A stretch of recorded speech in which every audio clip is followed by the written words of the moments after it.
என்ன எல்லாரும் சாப்பிட்டீங்களா? ரொம்ப நேரமா வெயிட் பண்றீங்க போல.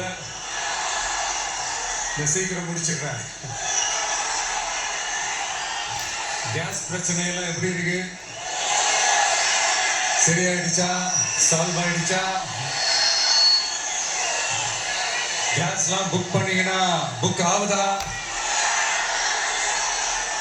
இந்த கேஸ் பிரச்சனையினால எவ்வளவு பிரச்சனைகள், எவ்வளவு டீ கடைகள் மூடிட்டாங்க, எவ்வளவு ஹோட்டல்ஸ் மூடிட்டாங்க, இதனால எவ்வளவு கஷ்டங்கள், எவ்வளவு நஷ்டங்கள். அவங்களாச்சும் கொஞ்சம் உஷாரா இருந்திருந்தாங்கன்னா இந்த கேஸ் தட்டுப்பாடை கொஞ்சம் கண்ட்ரோல் பண்ணிருக்கலாம். இவங்களாச்சும் கொஞ்சம் முன்னெச்சரிக்கையா இருந்திருந்தா அட்லீஸ்ட் நம்ம ஊர்லயாச்சும் இந்த கேஸ் தட்டுப்பாடை கொஞ்சம் கண்ட்ரோல் பண்ணிருக்கலாம். இவங்க 2 பேரும் தான் இதுக்கு காரணம். ஆனா நம்ம ஸ்டாலின் சாரை கேட்டீங்கன்னா